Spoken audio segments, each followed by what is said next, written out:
At 75, former Navy SEAL Harlan Beckett had grown accustomed to mornings when no one called his name. He lived behind locked doors, surrounded by military memories he had never spoken of, and a family silence that had lasted far too long.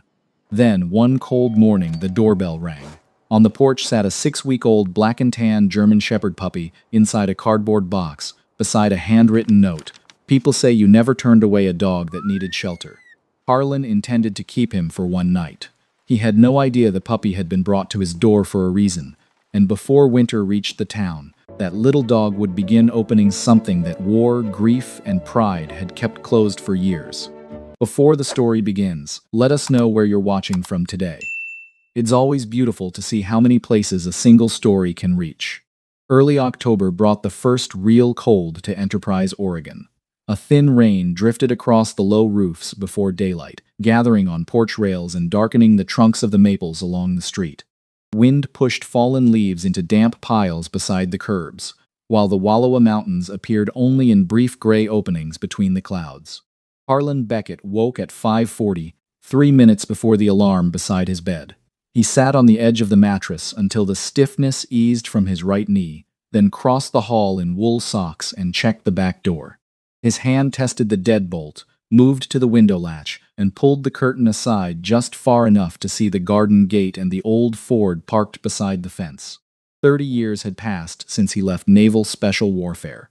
Yet his body still completed certain tasks before the rest of him had fully awakened. The house gave him plenty of room to hear himself move. He crossed the living room, adjusted the front curtain, and entered the kitchen. A small pot of coffee went onto the burner. Beside it, he placed the blood pressure monitor and pulled a narrow wooden cart away from the wall. A dark red canvas pouch rested on the second shelf. Inside were his morning blood pressure tablets, a medical information card, and a small bottle of medication his doctor had prescribed for chest pain. Harlan checked each label before taking anything, although the bottles had occupied the same places for months. Precision had once kept other men alive. These days, it kept his mornings from coming apart. He wrapped the cuff around his arm, waited for the machine to finish, and wrote the numbers in a pocket notebook. The top of the page already held the date in block letters. Beneath it, every line was straight enough to look measured. The coffee began to hiss behind him. Harlan poured one cup and carried it to the small table by the window. Only the chair facing the garden showed signs of use. The other 3 remained pushed in, their seats covered by a faint film of dust that returned no matter how often he wiped them. The rest of the house was equally orderly. A folded newspaper sat beside the recliner. The television remote lay square with the edge of the side table. 2 framed photographs rested on the mantel, one from his service years and another turned slightly away from the room. Near the front door, an old leather collar still hung from a brass hook. The tag read Kodiak. 3 years earlier, Harlan had carried the German Shepherd to the base of the apple tree at the far end of the garden. Kodiak had lived 11 years, long enough to know the sound of Harlan's bad nights, the difference between a delivery truck and an unfamiliar engine, and the exact moment an old man needed company without being touched. Harlan had dug the grave himself. His hands had shaken hard enough that the shovel struck the stones twice. By the time he finished, darkness had settled across the yard, and rain had filled the prints left by his boots. The next morning, he washed Kodiak's metal bowls, dried them, and put them behind a stack of cooking pots. He stopped walking the neighborhood after that. At 6:20, the doorbell rang twice. The sound traveled through the house with a sharpness that made Harlan set down his cup. No one from town visited that early. The few people who knew him well enough to ignore his preferences had disappeared from his life in one way or another. The bell stayed silent. Harlan moved into the hallway without hurrying. He positioned himself to the side of the door, looked through the narrow pane of glass, and waited long enough to hear the rain ticking against the porch roof. No shadow crossed the steps. He released the deadbolt and opened the door halfway. A cardboard box sat close to the threshold, its bottom raised from the wet concrete by a sheet of folded plastic. The upper flaps had been tucked inward, leaving enough space for air to pass through. Inside, a black and tan German Shepherd puppy lay curled in a faded flannel blanket. The pup looked barely 6 weeks old. His ears folded in different directions, his paws seemed borrowed from a much larger dog, and the damp fur along his back rose in uneven ridges. His chest moved quickly beneath the blanket. He made no sound. The puppy lifted his head and held Harlan's gaze.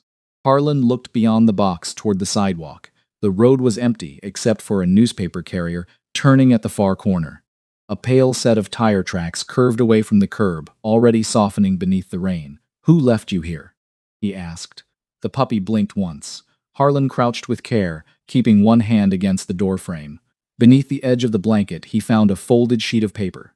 The writing leaned slightly to the right, pressed hard enough to leave marks on the back. "Mr. Beckett, people say you never left a dog outside when it needed a door. I'm asking you to prove them right one more time. I can't keep him. Please forgive me." Harlan read it twice. The choice of words bothered him more than the missing name. Whoever wrote the note knew his address, knew his history with dogs, and knew enough about him to expect the front door would open. He stepped onto the porch and walked as far as the gate. Rain gathered along the shoulders of his sweater. He studied both ends of the street, then examined the tire marks near the curb, searching for anything the weather had not yet erased. There was no one to question. A gust moved through the maples and sent several wet leaves skidding across the pavement. Somewhere beyond the row of houses, an engine turned over, idled briefly, and faded into the morning traffic. When Harlan returned to the porch, the puppy had managed to push one front leg over the side of the box. He strained for a second, lost his balance, and disappeared backward into the blanket. Harlan closed his eyes. "One night," he said. "Then we find the person responsible for this." The puppy sneezed. Harlan lifted the box and carried it into the kitchen. The little body inside weighed less than he expected, though the animal shifted toward the sound of his voice each time Harlan spoke. He placed the box near the stove, turned the heat up 2 degrees, and found an old towel for the damp fur. The puppy watched his hands. Harlan opened cupboards until he found the metal bowl behind the pots. Kodiak's name was scratched into the underside, hidden unless the bowl was turned over. Harlan held it at the sink for a while before running the water. He washed it twice. There was no puppy food in the house, so he softened plain cooked chicken and rice with warm water, using what his neighbor had left during a recent weekend trip. He tested the temperature with the inside of his wrist, placed the bowl beside the box, and waited. The puppy climbed out with considerable effort. His front paws reached the floor first, followed by his chest, while his hind legs remained caught on the cardboard edge. Harlan steadied him with 2 fingers until all 4 feet landed on the linoleum. The pup ate too quickly. Every few mouthfuls, he stopped and looked up, checking Harlan's position before lowering his head again. Harlan pulled a chair closer. By evening, the rain had weakened to a fine mist. The puppy had overturned the water bowl, dragged 3 sheets of newspaper across the kitchen, and fallen asleep with his nose inside one of Harlan's slippers. Each time Harlan moved into another room, the small claws followed, tapping over the floor in an uneven rhythm. He prepared a sleeping place in the hallway using the flannel blanket and an old bath towel. The puppy circled twice, dropped onto his side, and closed his eyes. "That is where you sleep," Harlan told him. The puppy's ear twitched. Near midnight, Harlan woke in the recliner with the television glowing silently across the room. Something warm pressed against the side of his boot. The puppy had left the hallway and curled beneath the chair. One front leg rested across Harlan's shoelace, while the soft muzzle lay against the worn leather. Harlan reached down, stopped before touching him, then placed his hand lightly over the narrow ribs. The puppy breathed against his palm and settled deeper into sleep. Across the room, Kodiak's collar hung motionless beside the door. Morning arrived under a lighter sky. Harlan folded the flannel blanket, returned it to the box, and put on his coat. He intended to drive the puppy to the local animal shelter, explain what had happened, and leave the problem with people equipped to handle it. The puppy trotted into the hallway and sat directly on the lower edge of Harlan's coat. Harlan looked down. The pup looked back, calm and entirely certain of his place there. By then, Harlan believed the remaining mystery concerned only a shelter record and the careless person who had abandoned a dog on his porch. The answer was already closer than he realized. The previous morning, more than a block away, a young woman had been sitting inside a parked car beneath a row of thinning trees. The heater remained on. An empty pet carrier waited across the back seat, and her eyes stayed fixed on Harlan's house through the rearview mirror. The puppy had been alone on the porch for less than a minute. Had Harlan left the door closed, she would have gone back for him. Before we see where this little puppy leads Harlan next, please like the video and subscribe to the channel. Thank you.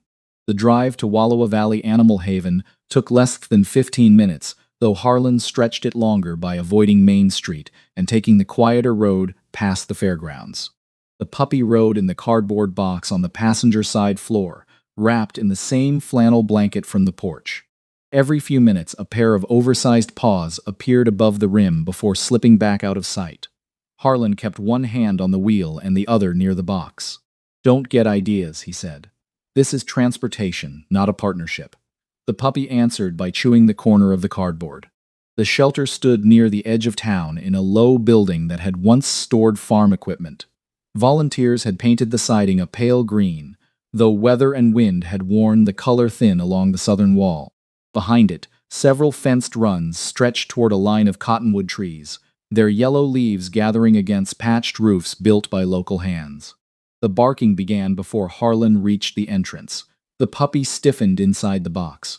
His head rose, ears folding back as several dogs answered one another from the concrete hallway beyond the front desk. When Harlan set him down, the little dog pressed against his boot and stayed there. Harlan clipped on the temporary leash he had found in Kodiak's old drawer. He kept it short enough to prevent tangling, yet left enough slack for the puppy to step away if he chose. Then he stood quietly and let him take in the room. The pup looked toward the noise, then up at Harlan. "Take your time," Harlan said. A young woman emerged from a side room carrying a folded towel and a stainless steel bowl. Her name tag read Elise Rowe. She looked about 22, with brown hair pulled into a low tie and the tired, steady expression of someone who had already cleaned 3 kennels before most people finished breakfast. When she saw Harlan, she stopped. The pause lasted less than a second. She shifted the towel to her other arm and continued toward them, though something in her face had changed enough for Harlan to notice. "Morning," she said. "Can I help you? You can tell me who left this dog on my porch." The puppy heard her voice and moved forward before Harlan could answer anything else. His nose worked quickly along the air, and his tail gave 2 uncertain taps against Harlan's leg. Elise crouched. "Well, hello again," she murmured. Harlan's gaze settled on her. Elise seemed to catch the mistake as soon as the words left her. She ran her fingers along the puppy's neck, checking the skin beneath his collar, then looked toward the front desk. "We've had several young shepherds come through recently," she said. "Some of them remember every person who fed them once." The puppy pushed his head into her palm. "He remembers you better than once." Elise gave a small smile and stood. "Let me check the intake records." She disappeared behind the desk and returned with a thin folder. A moment later, another woman joined her, broad-shouldered and gray-haired, wearing work boots and a navy fleece with the shelter logo stitched over one pocket. "I'm Dana Whitcomb," she said. "I manage the place." Harlan Beckett. Dana looked down at the puppy, then at the box and folded note Harlan had brought with him. Her expression tightened while she read. "This wasn't an approved placement," she said. "That much I worked out." Elise busied herself with the folder, but the puppy continued watching her. Dana turned several pages. The dog had come from a county animal control facility south of Enterprise with 4 littermates. Their mother had developed complications after giving birth and was receiving treatment with a veterinary foster. The puppies had been separated among temporary homes until they were old enough for regular adoption. This one was the smallest, Elise said. He ate slower than the others and didn't settle well by himself. Once he trusted someone, he followed them from room to room. Harlan glanced down. The puppy had planted one paw across the toe of his boot. That part seems accurate. Dana examined the handwritten note again. "Do you have any idea who brought him to your house?" "I was hoping you did." "We'll look into it." She closed the folder. "For today, we have another problem." A volunteer passed behind them carrying a bag of laundry. From farther down the hall came the scrape of kennel doors and a sudden burst of barking. The puppy lowered himself against Harlan's leg. Dana watched the movement. "We're full." Harlan lifted the leash slightly. "Then call whoever was fostering him. We will. It may take a day or 2. He can stay here until then." Dana looked toward the hallway, where every run was already occupied.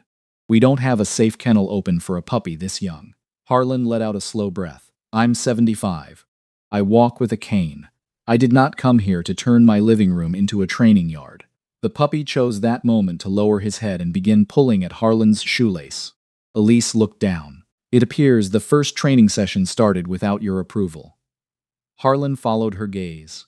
The puppy had loosened the knot and was working with quiet determination on the second loop. A reluctant sound escaped Harlan, somewhere between a sigh and a laugh. Elise heard it. Her smile widened briefly, and for an instant it carried a familiarity Harlan could not place. Dana leaned against the desk. We can make this a temporary foster arrangement. We'll provide food, schedule the veterinary check, and give you anything you need for basic care. You bring him back if it becomes too much. I already said one night, you also brought him here in his own blanket and carried the note. That proves I can organize evidence. Elise looked away to hide another smile. Dana studied him for a moment. Have you raised a German Shepherd before? Harlan's eyes moved toward the leash drawer in his memory, toward the brass hook beside his front door, toward the patch of dark earth beneath the apple tree. One, he said. Kodiak, 11 years. Dana's voice softened. Long time. Long enough. He kept the rest to himself. Kodiak had learned how to wake him before the nightmares reached their worst point. He had waited outside the clinic during June's final months, head resting between his paws each time Harlan came through the doors. After the funeral, when the phone stopped ringing and Marianne's bedroom remained closed, Kodiak had been the only living thing in the house that still expected Harlan to return by supper. The puppy tugged once more at his lace. Dana gathered several forms. Temporary foster. You can decide later. Harlan stared at the paperwork while rain tapped against the front windows. The practical answer was to refuse, leave the dog with trained staff, and return to the quiet order of his kitchen. The shelter no longer had room for practical answers. He signed only the first page. Dana gave him a bag of puppy food, a feeding chart, and a date for the veterinary examination. Elise found a smaller collar and knelt to adjust it, working 2 fingers beneath the nylon to check the fit. The puppy stood quietly for her. You've handled him before, Harlan said. Elise kept her attention on the buckle. I helped with the litter when they came in. How often? Enough to know he hates closed doors and sleeps better near someone. The answer was smooth, though her hands paused at the final hole in the strap. By the time Dana finished explaining the foster rules, Harlan had begun to believe the morning's mystery would end with a misplaced record and an irresponsible volunteer. The hallway near the exit held something harder to dismiss. A wooden donor board hung beside the door, filled with brass plates of different ages. Harlan would have walked past it if the puppy had not stopped to sniff the baseboard.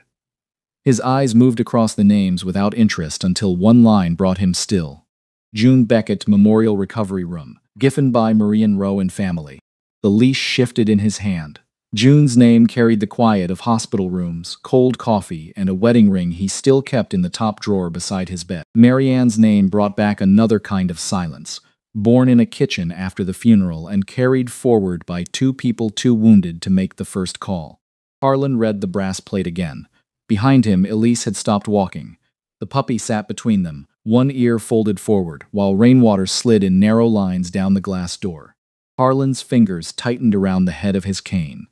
Elise lowered her eyes to the floor. Harlan left the shelter with the foster papers folded inside his coat and the puppy asleep in the cardboard box on the passenger side floor. The brass plate stayed with him all the way home, each word returning whenever the tires passed over a seam in the road. June Beckett Memorial Recovery Room, given by Marianne Rowe and family. He had known Marianne might have changed her name someday. The possibility had remained abstract, belonging to a life that continued somewhere beyond his view. Seeing it engraved in brass gave that unseen life weight, and the word family sat beneath her name with a meaning he could not measure. The puppy lifted his head when Harlan turned onto their street. Our street for now, Harlan corrected. At home, he cleared a section of the kitchen wall and taped up the feeding chart Dana had given him. The shelter bag contained puppy food, a soft collar, a short training lead, chew toys, cleaning pads, and more written instructions than Harlan remembered receiving before some deployments. He read every page. The next morning began at 5:40. Harlan checked the doors and windows, started the coffee, and found the puppy sitting inside the towel basket with only his head visible above the rim. The new sleeping mat lay untouched 3 feet away. You missed the designated area. The puppy yawned. Harlan began building a routine around him. Meals came at regular hours. Trips outside followed sleep and play, and the kitchen became the center of a small training ground. He used pieces of kibble to teach sit, then wait, come, and place, repeating each command in the same calm tone. The puppy learned quickly when he wished to. At other times, a drifting leaf beyond the window, a shoelace, or the faint reflection of his own ears in the oven door became more important than anything Harlan had to say. Harlan never raised his voice. Years earlier, he had watched frightened young men follow commands because rank left them no choice. The ones who trusted the person giving those commands kept thinking when plans collapsed and noise swallowed every instruction. Fear produced obedience for a moment. Trust held when the leash was gone. The puppy tested that trust daily. He slept in the towel basket, carried Harlan's socks into the living room, and bit the end of the pencil whenever Harlan tried to record feeding times. During place, he settled beside the training mat with one paw barely touching the fabric, as though compliance could be negotiated by inches. "You know exactly what you're doing," Harlan told him. The puppy rolled onto his back. Each morning, after setting down the food bowl, Harlan pulled the wooden cart away from the kitchen wall. He tapped the dark red canvas pouch on the second shelf and said, "Med kit." The first few times, the puppy tried to reach the food while Harlan wrapped the blood pressure cuff around his arm. Harlan blocked him gently with one hand, repeated "wait," and finished the routine before offering a piece of kibble. The sequence became familiar. Food bowl, red pouch, blood pressure cuff, pill bottle, reward. By the third morning, the puppy sat beside the cart without being asked. When Harlan said "med kit," the little dog's eyes went directly to the red canvas pouch before returning to Harlan's hand. "Smart enough to be dangerous," Harlan murmured. Names proved more difficult. He tried Murphy while the puppy pulled stuffing from a toy. There was no response. Finn earned a brief glance, though only because a spoon had fallen into the sink. Scout failed entirely when a moth appeared near the ceiling light. Most of the time, Harlan used kid, pup, recruit, or trouble. Trouble seemed the most accurate. On the fourth afternoon, a hard wind came down from the mountains and pushed dry leaves against the back steps. The puppy had worn himself out chasing them across the yard, and Harlan expected an hour of quiet while he sorted a drawer in the dining room. At the bottom lay June's old chess set. The wooden box had darkened around the hinges, and one corner still bore the shallow scratch Marianne had made with a house key when she was 9. Harlan carried it to the kitchen table and opened the lid. The pieces were wrapped in yellowed tissue paper. June had favored the white pieces and always moved too quickly when she believed she had him cornered. Marianne used to kneel on a chair between them, offering advice to whichever parent appeared closest to losing. Harlan unwrapped a black knight. The puppy's nose appeared beside his elbow. No, the nose moved closer. Harlan reached for the rook just as a small mouth closed around it. The puppy snatched the piece from the box and shot beneath the table, back legs sliding on the rug before finding traction. "Drop it." The puppy ran into the hallway. Harlan followed with his cane, careful where he placed each step. The thief circled the dining table, nearly collided with a chair, then scrambled toward the kitchen with the black rook still held between his teeth. Harlan stopped beside the counter. "All right, Rook, you win." The puppy froze. He turned his head, ears lifting as far as they could manage, then gave one slow sweep of his tail. Harlan repeated the word, "Rook." The puppy came toward him and dropped the chess piece beside his boot. That settled it. Rook became part of the household in ways the foster papers could not record. He waited beside the door each morning, pressed his shoulder against Harlan's calf while the leash was clipped on, and watched the street as though their short walks carried serious purpose. Harlan began opening the curtains earlier. He stepped beyond the gate every day, first to the corner and back, then around the block when his knee allowed. Rook moved in bursts. 3 quick steps, a sudden stop to inspect a leaf, then a hurried return when he realized Harlan had continued without him. Neighbors started noticing. Mrs. Bell from across the street brought over a rubber chew toy shaped like a tire. Earl Pritchard leaned over his fence and asked whether Harlan had finally hired security small enough to fit under the couch. At the feed store, 2 people Harlan had avoided for years stopped to ask the puppy's name. He answered them. The change arrived in ordinary pieces. A second bowl drying by the sink, muddy paw prints beside the back door, a half-finished cup of coffee cooling while Rook investigated the yard. Harlan still checked every lock. The silence between those checks had begun filling itself. For several days, the new routine kept his attention in the present. Then Rook opened a door Harlan had left closed for much longer.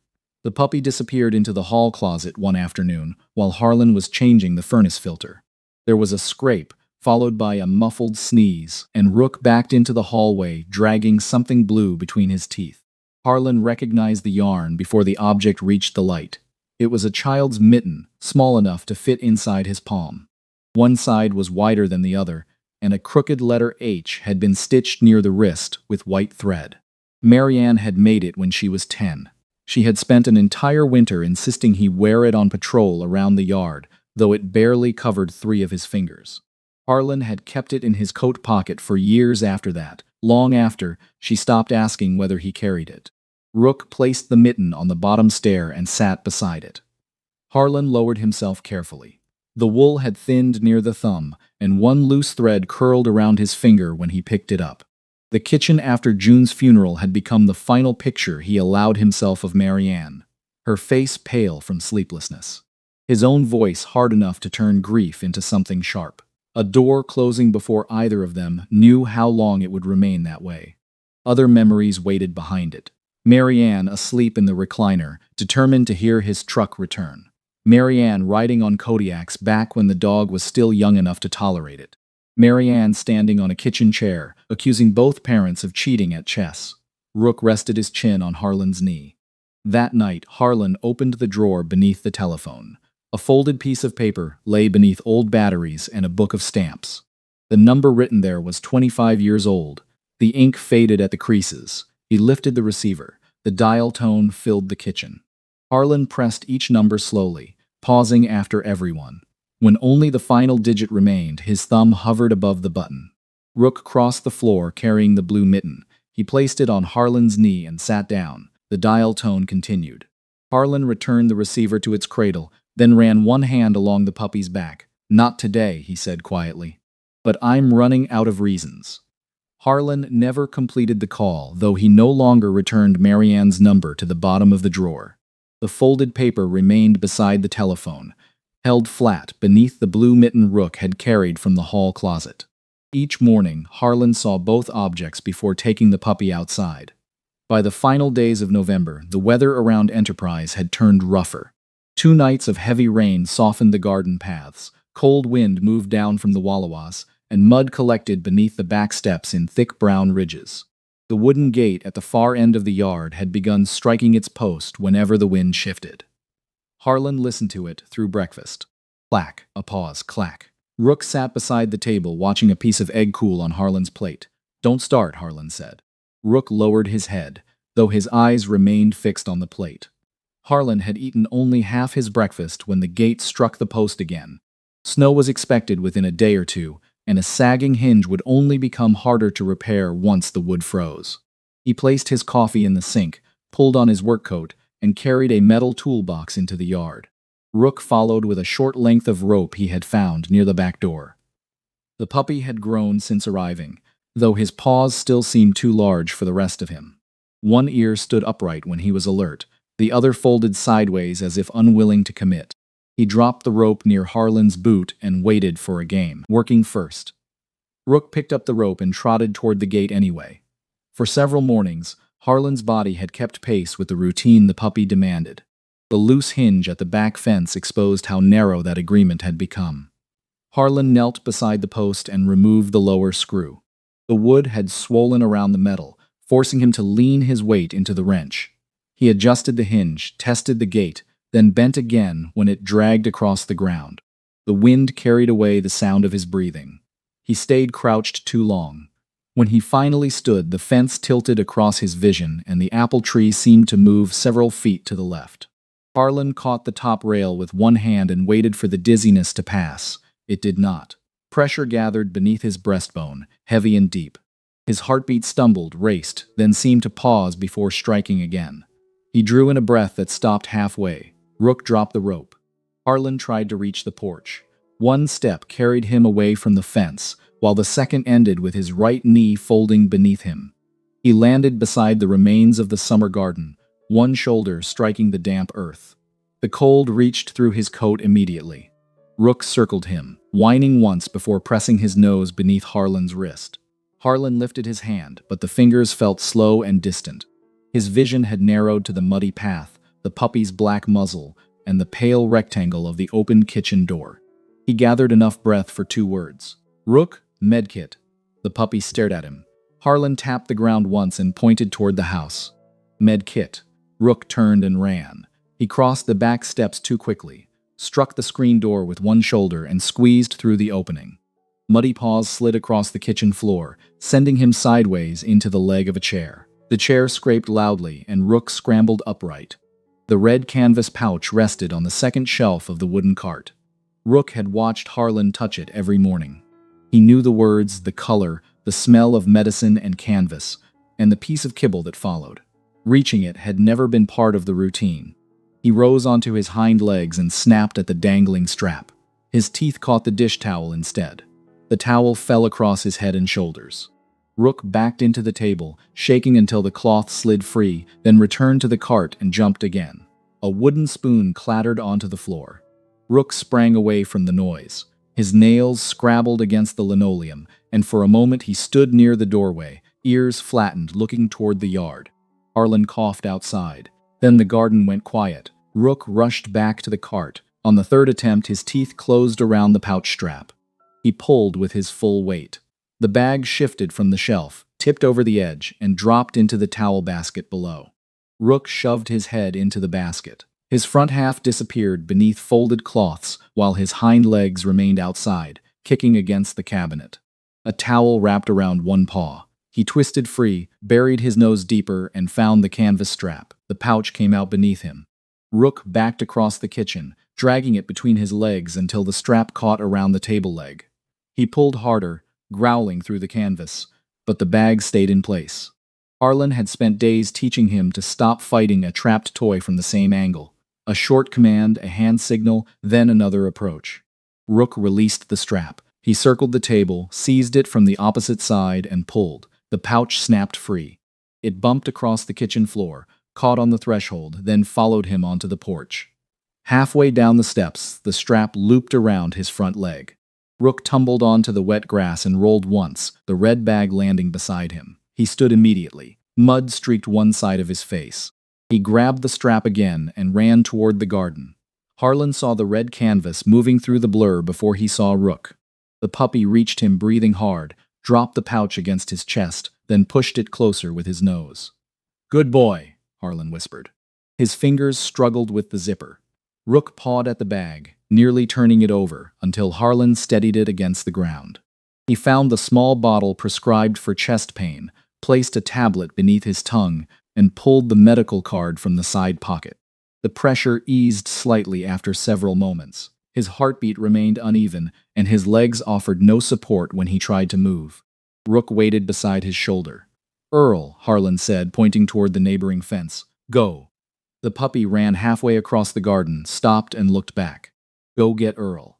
Rook reached the fence and began barking. The sound came in sharp bursts, followed by a return to Harlan, then another rush toward the property line.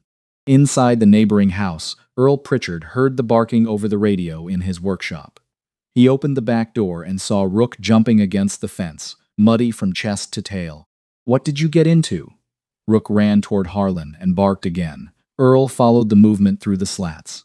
The question left his face. He called 911 before crossing the side gate. Harlan was pale, damp with cold, and struggling to keep his eyes open. Earl covered him with an old wool blanket from the workshop, placed the medical card beside the phone, and read the information to the dispatcher. Rook pressed against Harlan's arm until the sirens reached the street. The paramedics moved quickly through the yard. One checked Harlan's heart rhythm, while another took his blood pressure, asked about the chest medication, and fitted an oxygen line beneath his nose. The numbers on the monitor drew a glance between them that Harlan understood without explanation. The tablet had reduced some of the pressure. It had not ended the emergency. Earl held Rook near the porch while the stretcher crossed the muddy path. The puppy pulled toward Harlan, whining for the first time since the paramedics arrived. Harlan turned his head as they lifted him through the gate. "Earl, I've got him. Don't let them send him back for good." The ambulance doors closed before Earl could answer. The ambulance carried Harlan to Grande Ronde Hospital in La Grande, where the first night passed beneath white lights and the steady pulse of a heart monitor. Nurses drew blood, adjusted the leads on his chest, and asked the same questions in different ways until his answers became shorter. By morning, the cardiologist had a clearer picture. Harlan's blood pressure had climbed dangerously high during an episode of irregular rhythm and chest pain. The medication from the red pouch had eased the pressure long enough for help to arrive, though it had never removed the need for emergency care. "You were fortunate your neighbor found you quickly," the doctor said. Harlan looked toward the window. "The dog found him." The doctor lowered the chart.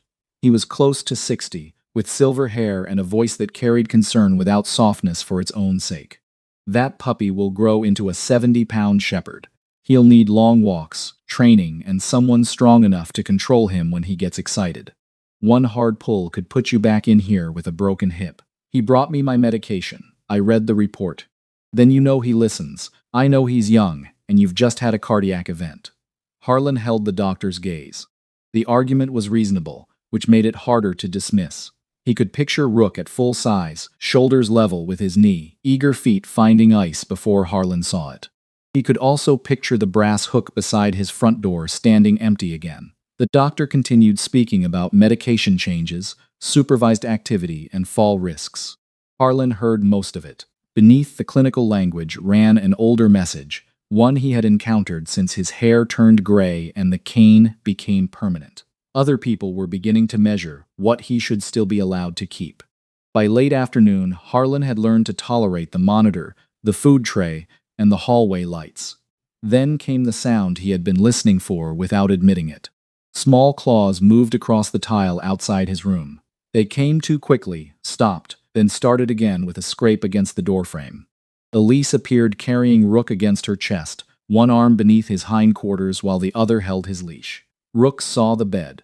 He twisted free before Elise could lower him properly, landed in an awkward crouch, and hurried across the room. His front paws struck the side rail, slid down, and tried again.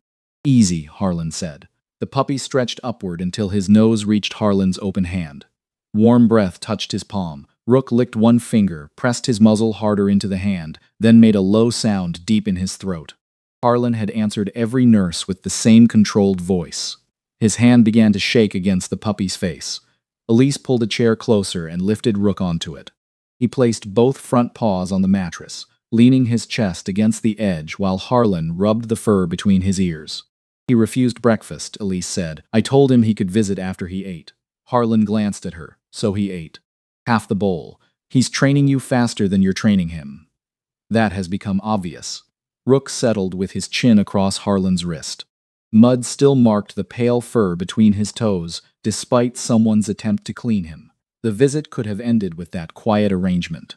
Elise remained near the foot of the bed, winding the leash once around her hand and then unwinding it. "There's something I should tell you," she said. Harlan waited. "I rang your doorbell that morning." His hand stopped on Rook's neck. Elise looked toward the window. "I brought him to your porch." For several seconds, the monitor supplied the only sound in the room. "You left a 6-week-old shepherd outside my house in the cold." For 47 seconds.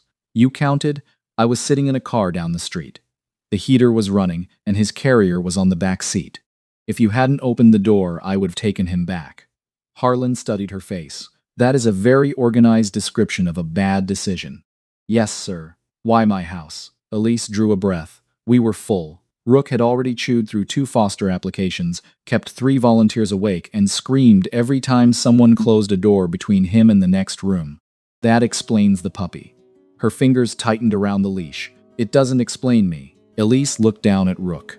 "I heard about a man who never left a dog outside when it needed help. I also thought Rook might do better with someone who understood what it feels like to wake up and check whether anyone is still there." Harlan heard the missing pieces in her answer. She had offered enough truth to sound honest and held back enough to keep the question alive. "Who told you about me?" "A person who remembered you differently than you remember yourself." Before he could press further, Rook shifted his weight and nearly slid off the chair. Harlan caught him beneath the chest, while Elise steadied his back legs. The puppy looked between them as though the interruption had been deliberate. That evening, Elise stood in the hospital stairwell and called Marianne. Marianne answered before the second ring. "How bad is it?" "He's stable. They're adjusting his medication." "Was he conscious when they brought him in?" "Yes." "Is he alone?" Elise looked through the narrow window in the stairwell door. Harlan's room lay beyond the turn in the corridor. Rook is with him. A breath moved across the line. Does he still hate lying flat? He raised the bed before the nurse finished showing him the controls. And the hallway light. He asked them to turn it off twice. Marianne gave a sound that might have been a laugh on another day. He always said hospital lights were designed by people who never had to sleep under them. Elise leaned against the wall. "You remember everything. I remember the things I tried hardest to forget. Come see him." The silence lasted long enough for footsteps to pass on the floor below. "I've driven to Enterprise 3 times, Marianne said. "Once I made it as far as the grocery store. I sat in the parking lot for 40 minutes and drove home. You could make it farther next time." He may close the door. Back in Enterprise, an old telephone number remained beneath a blue mitten in Harlan's kitchen. Marianne had no way to know that. Harlan had no way to know how often her car had reached the edge of town. Both had treated fear as evidence. Elise closed her eyes. "He stopped beneath your name on the donor wall." He read it twice. Marianne said nothing. Come before another 25 years finds a reason to pass. Harlan returned home 2 days later with a paper bag of new medication, a list of restrictions, and Earl driving his truck. Rook remained at the shelter while Dana reviewed the foster arrangement, and Harlan regained enough strength to manage safely. The house greeted him with still air. There were muddy prints near the back door, a rope toy beneath the table, and one small tooth mark on the leg of the kitchen cart. Harlan left every trace where it was. Home should have settled the matter. The following afternoon made clear that the decision belonged to more than one person. Dana arrived with Elise shortly after 3. She declined coffee, accepted a chair, and placed a folder on the table. "You cared for Rook well," she said. "His vet records are current, his weight is improving, and he's strongly bonded to you." Harlan rested both hands on the head of his cane. "Then bring him home. We need a backup caregiver listed before the adoption can move forward." His expression hardened. Dana continued. "Someone who can take him if you're hospitalized, recovering, or temporarily unable to handle him. Rook will need that person for his entire life. I managed Kodiak for 11 years. You were younger when Kodiak came to you. I'm aware of my age. I believe you are. Rook's future still requires a plan beyond your good days." The words landed cleanly because Dana had not spoken them with cruelty. She was protecting a young dog from an emergency that had already happened once. Harlan looked toward the empty bowl beside the wall. "I don't have anyone." Elise shifted in her chair. "Give me until tomorrow." Harlan almost asked what one night could change after 25 years. He saw the strain around her eyes and kept the question to himself. Dana left the folder on the table. That evening, Harlan washed Rook's bowl and set it back in its usual place. He turned off the television early, checked the locks, and lowered himself into the recliner. The hallway remained empty. At 5:40 the next morning, nothing scratched at his bedroom door. Harlan woke to an empty hallway. He took his new medication, wrote the numbers from the blood pressure monitor in his notebook, and left Rook's bowl beside the wall.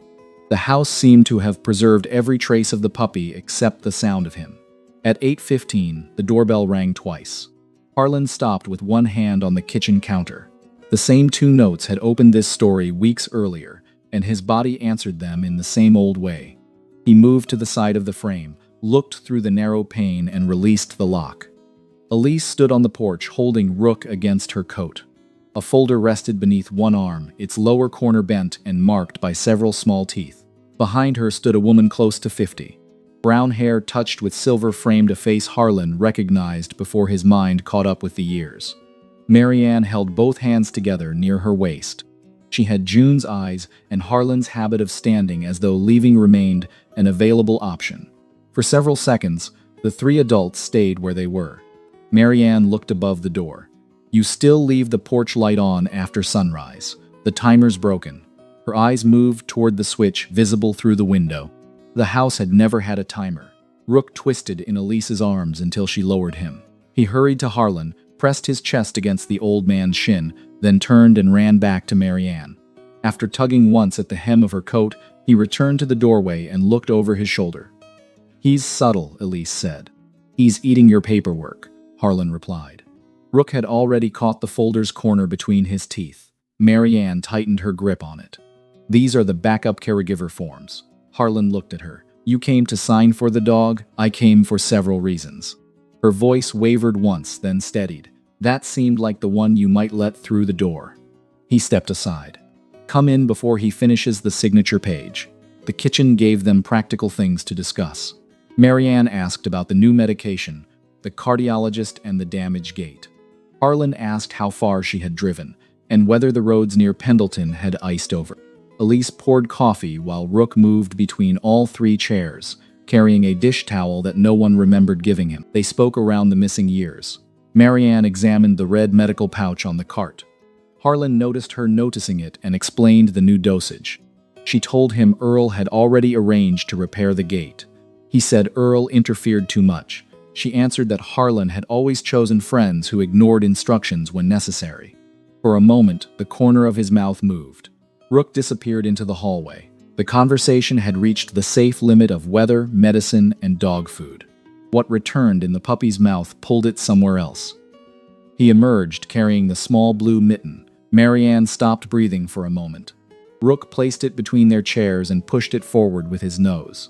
"You kept that?" she asked. Harlan picked up the worn wool. "You made it. It wouldn't fit 2 of your fingers. You told me size was less important than effort. I was 10. You were confident." Marianne looked down at the crooked white H stitched near the wrist. The faint smile left her face.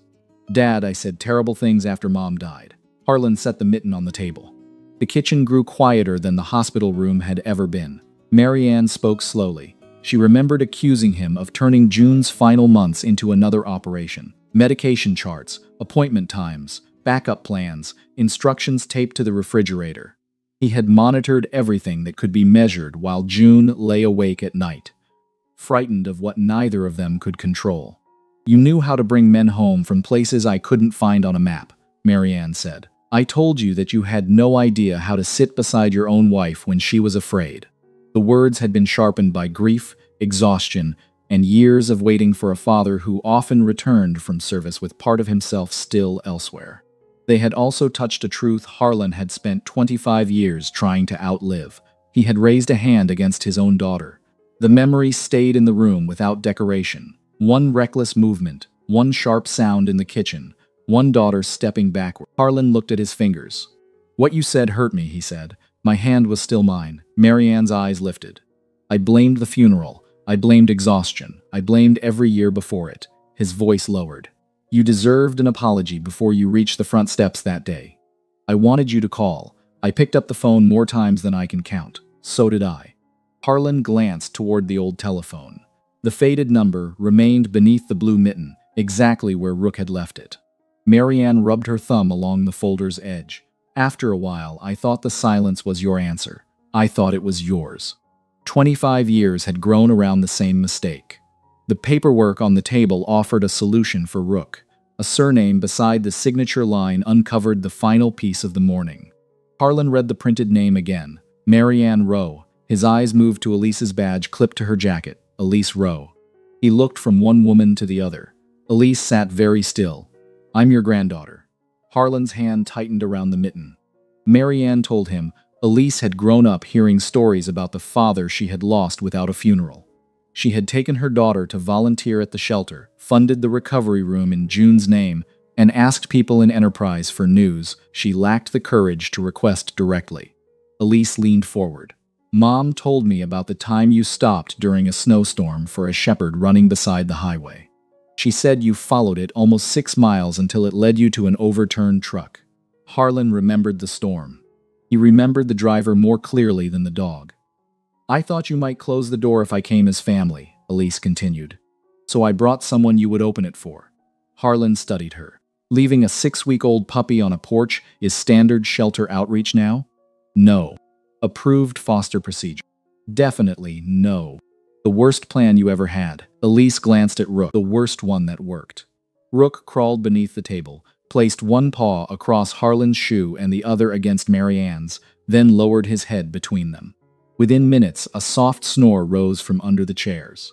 Marianne laughed before the tears reached her face. Harlan covered his eyes with one hand. Their apologies continued without speeches. Marianne admitted she had used anger to hide how badly she wanted her father to come after her.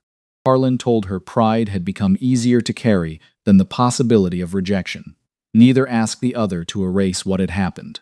When Marianne stood, Harlan rose more slowly. The embrace was awkward at first. His cane pressed between the chairs, her shoulder caught beneath his chin, and both seemed uncertain where to place their hands. Then Marianne held him with the same fierce grip she had used as a child whenever his deployments ended. Rook woke and barked once. The following afternoon, Marianne signed the backup caregiver agreement. Dana reviewed the emergency plan, Elise added the shelter contact number, and Harlan agreed to supervise training, shared walking duties, and temporary care whenever his health required it.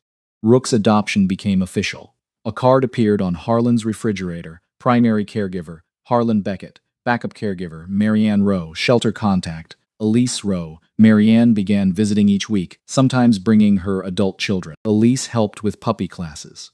Harlan learned to hand someone else the leash on difficult days without treating the gesture as surrender. As Rook grew, he accompanied Harlan to a weekly coffee gathering for older veterans. He slept beneath the chair of a widower named Frank, rested his head on the knee of a man who rarely spoke, and collected gloves beneath the refreshment table until everyone began checking his hiding place before going home. Laughter returned in modest amounts. In early December, the first snow settled across the porch. Marianne carried an apple pie into the kitchen, Elise sat on the floor trying to recover a glove from Rook, and Harlan stood by the window facing the tree where Kodiak rested. The old collar remained in its place. Beside it now hung Rook's leash and a new house key cut for Marianne. The door had stayed the same. The people crossing its threshold had learned how to return. There are lives that look perfectly organized from the street. The porch is swept, the medicine is taken, the lights come on at the same hour, and no one notices how quiet the kitchen has become. Harlan's loneliness lived in those ordinary details long before Rook arrived. What moved me most was the way healing entered without asking permission. It came through muddy paw prints, a worn mitten, an untouched food bowl, and a telephone number that had survived 25 years in a drawer. Rook never understood the history between Harlan and Marianne. He simply kept carrying things from one person to another until silence became harder to protect. We created these characters, but the distance between parents and children, the fear of being too late, and the comfort of being needed belong to real homes. Many families carry love quietly for years because neither side knows how to cross the room first. May God give grace to anyone waiting for a call, courage to anyone afraid to make one, and companionship to those whose days have grown too still. I'd love to read your memories, prayers, or thoughts below. A like and subscription help us continue sharing grounded stories about ordinary people finding their way back. The image I keep is simple: an old collar, a new leash, and a house key resting on the same hook.